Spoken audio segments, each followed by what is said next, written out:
Il ne s'agit pas que chaque fois qu'il a pris de l'alcool, il a trop bu, ou il a dérapé, ou il a perdu le contrôle. On regarde si dans l'année précédente, il a perdu le contrôle plus de 5 fois. Et s'il a perdu le contrôle plus de 5 fois, on peut mettre la coche du critère du diagnostic. Il y en a 6. Alors, parce qu'on peut imaginer que quelqu'un, à son anniversaire, boit un peu trop, sans bien sûr développer cette maladie, ou bien le 31 décembre, je ne sais pas. Mais à partir de 5 fois, il faut commencer à se poser des questions. Parce que ça sort de la normalité. Alors, il y a un autre critère de diagnostic qu'on regarde, c'est la préoccupation. Quelqu'un qui n'a pas de problème avec l'alcool ne s'occupe pas de voir s'il a encore des réserves pour dimanche alors que les magasins sont fermés, ne regarde pas si c'est préférable d'aller dans une soirée où il y a de l'alcool plutôt que dans un théâtre où on n'a pas d'alcool à part à l'entracte où il faut se dépêcher, parce qu'on a peu de temps pour consommer. Donc ça, c'est une préoccupation. C'est une énergie anormalement mise à l'obtention ou la récupération par rapport à une substance. Normalement, on devrait prendre ce temps pour faire quelque chose d'autre. Et un autre critère, c'est que malgré qu'il y ait des conséquences dans la vie de la personne qui est en train de développer ou qui a développé une dépendance à l'alcool, ben il recommence. C'est comme si on mettait la main sur une plaque brûlante en étant enfant, qu'on se brûle, on attend 3 semaines que ça soit guéri, puis on recommence pour voir si ça fait toujours la même chose. Et puis, il y a encore une caractéristique, et c'est ça la difficulté de soigner les gens, les patients dans cette maladie. Toutes les autres maladies, si on annonce, voilà, on a fait des analyses, madame, il se trouve que vous avez, je sais pas, un lymphome, il faudra aller, je vous ai pris rendez-vous, il faudra aller vendredi soir à 19h30 à l'hôpital cantonal faire des rayons ou de la chimiothérapie, parce que c'est tout plein, il n'y a pas d'autre solution. La personne ne va pas dire « Ah non, je ne vais pas y aller ». Elle va aller, elle va encore dire « Merci docteur ». Et là, on a affaire à une maladie, en parenthèse, par comparaison, qui est quand même fatale, peut-être moins vite, mais... Alors que cette maladie, si elle est bien traitée, on ne meurt pas de ça. C'est une maladie qui se traite partout dans le monde, elle est traduite dans toutes les langues, dans 160 pays, on peut y aller tous les jours se traiter, c'est gratuit, ça fait pas mal, et ça marche. Et on ne meurt pas de ça. On ne connaît pas beaucoup d'autres maladies de ce type-là. Alors, ce que je disais, c'est que ce mot déni n'est pas très connu chez nous, mais il est en somme le résultat de ce que fait une substance psychotrope comme l'alcool, une drogue. Elle modifie la façon de penser, elle modifie la conscience, elle modifie le bon sens. On voit bien que les gens qui sont dans cette maladie n'ont aucun bon sens, mais pas les priorités, où on font des histoires pour les toutes petites choses, et puis pour les grands, les choses normales, importantes, passent à côté. Donc on a ce fameux déni qu'on n'a pas dans les autres maladies. C'est pour ça que ce qu'on ne sait pas très bien faire, c'est comment on fait pour prendre celui-là qui a cette maladie et le mettre dans son traitement, ou dans le traitement qui fonctionne. Ça, on ne sait pas très bien faire. Par contre, une fois qu'on a pu mettre la personne en traitement, le traitement fonctionne. Après, il y a des traitements de type ambulatoire ou de type résidentiel. Qu'est-ce que ça veut dire, le concept de maladie? Ça veut dire... Voilà. Un certain nombre d'individus, je vais le redire d'une autre façon, 8 à 10% sont nés avec un défaut de la production de certaines de ces hormones qu'on a vues. On a vu la sérotonine, le GABA, la dopamine, on a l'acétylcholine, ça c'est barbare, ça s'occupe de la frustration, ça s'occupe de... Comme sentiment, ça ne va pas comme je veux, ça représente la tristesse. Il y a une autre hormone, neurotransmetteur, qui est très importante, c'est le GABA. Et le GABA, pas besoin de retenir son nom, mais il est responsable de l'anxiété. Si on est né avec un mauvais réglage de ce type de neurotransmetteur, de cette hormone-là dans notre cerveau, le résultat des courses, c'est une plus grande anxiété, plus grande angoisse que la normale, que les autres personnes. Et les gens qui sont prédisposés à développer une dépendance à l'alcool sont ceux, 8 à 10%, qui sont nés avec un déficit dans la régulation de la production de ces hormones-là. Donc c'est l'histoire des clés qui vont dans les serrures. Soit ils n'ont pas assez de clés, soit ils ont trop de serrures, soit les clés rentrent mal dans les serrures. Et ces personnes-là, qui sont nos futurs alcooliques, ne peuvent pas atteindre un niveau de bien-être quand il ne se passe rien, comme les autres. Le résultat, si vous voulez, c'est une sérénité qui est un peu altérée et qui ne donne pas cette possibilité d'une stabilité émotionnelle. Donc, ça se traduit par une humeur moins stable, ces anomalies, par des émotions plus fortes, par une capacité de fixer l'alcool dans son cerveau plus grande que pour la population restante. Ça produit une altération des sens de la vie, de l'amour, des valeurs, des relations interpersonnelles. C'est pas possible, si on n'a pas assez de sérotonine, d'avoir confiance en soi. Si on a un déficit de sérotonine à la naissance, c'est pas possible d'avoir une bonne estime de soi. Chez les animaux qui vivent en meute, le mâle dominant, c'est celui qui a le plus de sérotonine. Ce qu'on ne sait pas très bien, c'est si c'est le fait qu'il ait plus de sérotonine que les autres qui va devenir le mâle dominant dans la meute, ou bien si c'est parce qu'il est le mâle dominant qui produit plus de sérotonine. Ça n'a pas encore trouvé. En tout cas, c'est largement lié à cette anomalie, à ces déficits de départ, qui vont se traduire par, sans dire une hypersensibilité, qui vont se traduire par une sensibilité plus forte que la moyenne des autres personnes. Et c'est très simple à comprendre. L'alcool, c'est de la fausse sérotonine. Donc si je suis né avec un déficit de sérotonine, l'impact des problèmes de la vie, des soucis que tout le monde a, va être plus grand chez moi que chez les autres. Si moi, si j'ai des déficits et que je prends de la fausse sérotonine, je compense et je corrige cette anomalie de sentiment et je vais mieux. Alors on a fait des tests, on a fait des tas d'expériences, on a pris des gens qui sortaient de cliniques de traitement aux États-Unis, et puis on a pris des non-dépendants. On a pris des non-dépendants et puis on les a mis dans des simulateurs de vol pour mesurer les performances des pilotes d'avion, qui conservent leur licence, et puis on a regardé ce qui se passait. Alors, les non-alcooliques, on va les appeler comme ça, ils ont fait un bon résultat. Les alcooliques qui n'avaient pas bu depuis un bon moment, pour pas que ça soit faussé, les résultats, ils ont fait moins bien. Pourquoi? Parce qu'ils étaient moins bien, moins sereins, ils étaient plus tendus, ils ont mal écouté les directives, ils ont zappé quelques questions, ils ont fait un résultat de leur performance inférieur. On a fait voir les deux groupes, et puis on a attendu un petit moment que ça marche, que ça fasse l'effet, et on a remesuré. Alors les non-alcooliques, vous avez deviné, ils n'ont pas fait mieux qu'ils avaient fait la première fois sans boire. Quelques-uns ont déjà commencé à faire moins bien. Les alcooliques, qui ont compensé leur déficit avec ce verre, ont fait mieux qu'ils avaient fait la première fois. Ils ont augmenté leur performance. Après, on a fait un deuxième verre, on a attendu 20 minutes, et on a remesuré. Là, vous avez deviné, les non-alcooliques, ils ont fait moins bien que la toute première fois sans boire. Ça ne marche pas. Bien sûr que l'alcool a un effet un peu sédatif, un effet désinhibant, mais ça ne fonctionne pas au niveau des performances.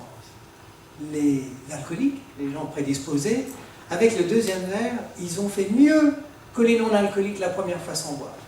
Ils ont dépassé les performances.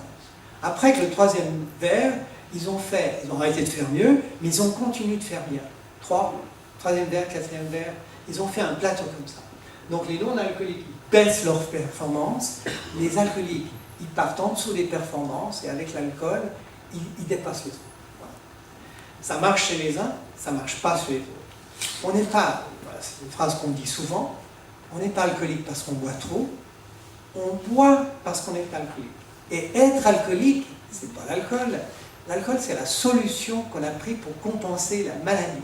Et la maladie, ça ne devrait pas s'appeler l'alcoolisme, ça devrait s'appeler le déficit de régulation du récepteur dopamine D2, parce que c'est là que ça se passe. Donc, évidemment, personne ne dit ça.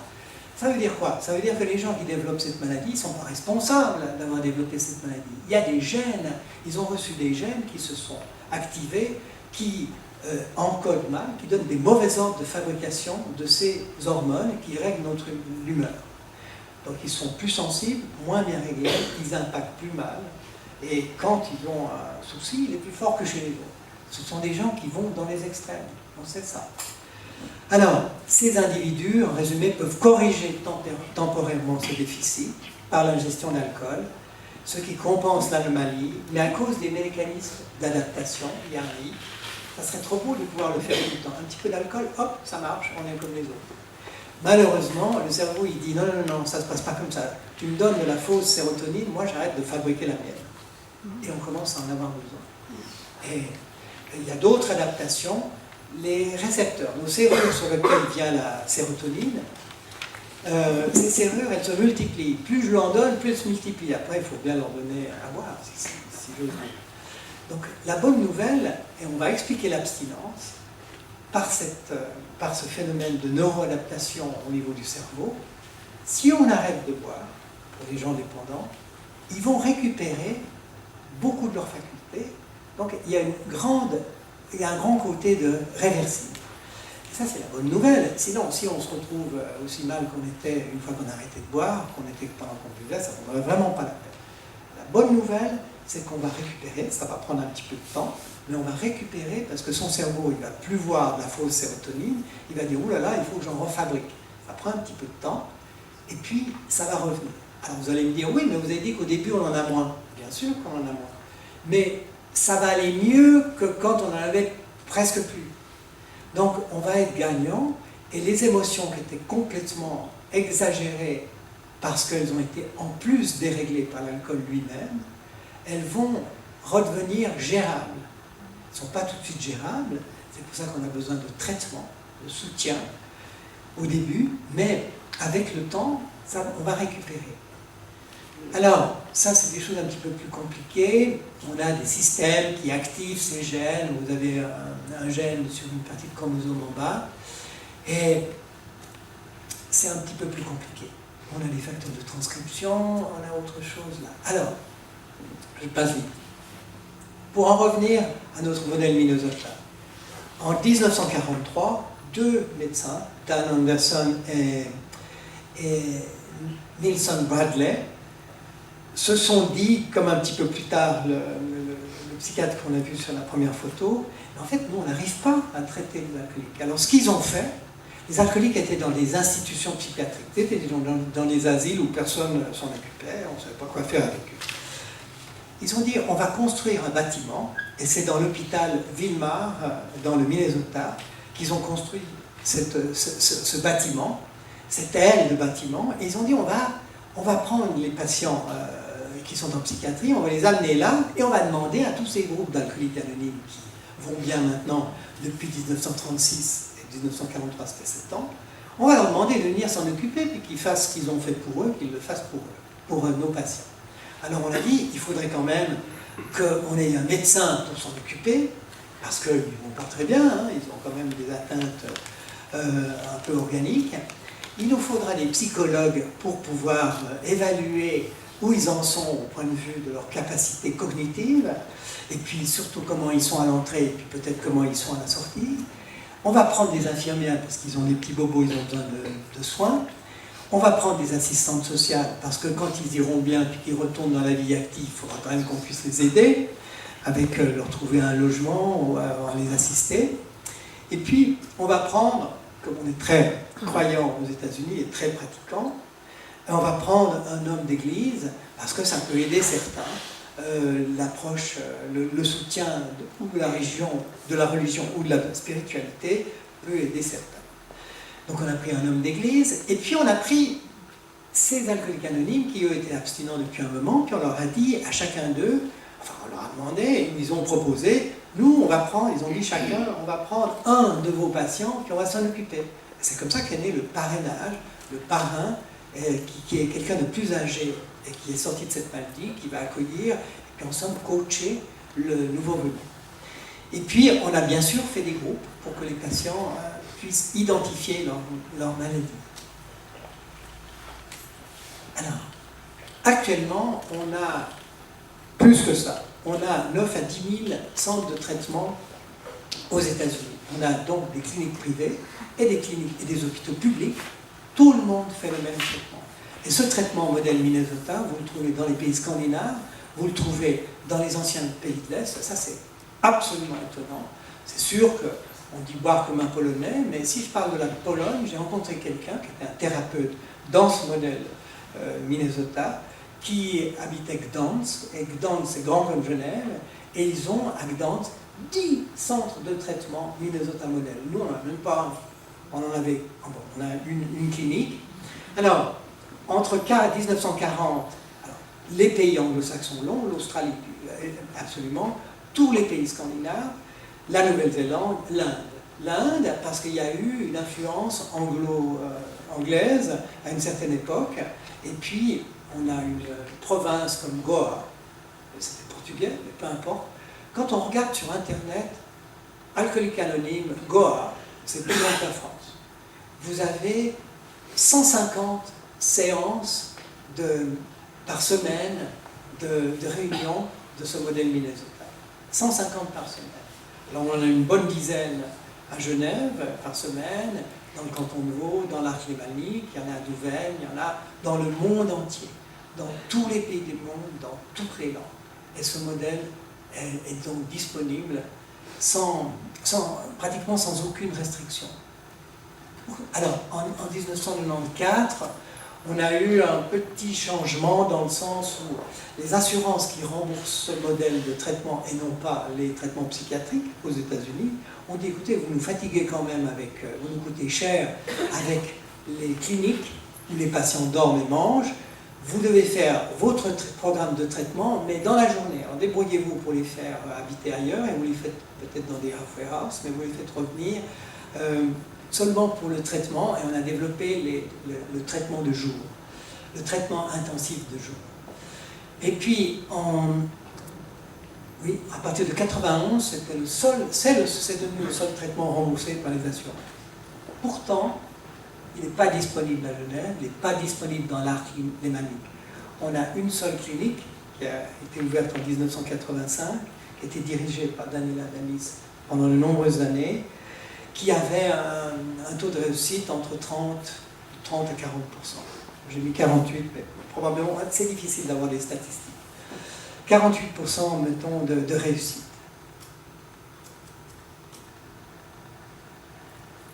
Pendant ce temps, qu'est-ce qu'on faisait à Genève?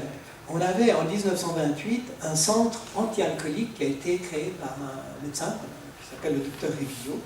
Ce centre est resté pendant longtemps. En 1991, Daniela également, Danis et moi avons bien connu le démarrage de ce centre de traitement, de cette petite clinique qui s'appelait le Petit Beaulieu, qui a été ouvert par un médecin, le docteur Kremul, qui est décédé maintenant. Et ce médecin était en charge de développer, inventer un traitement pour l'alcoolisme.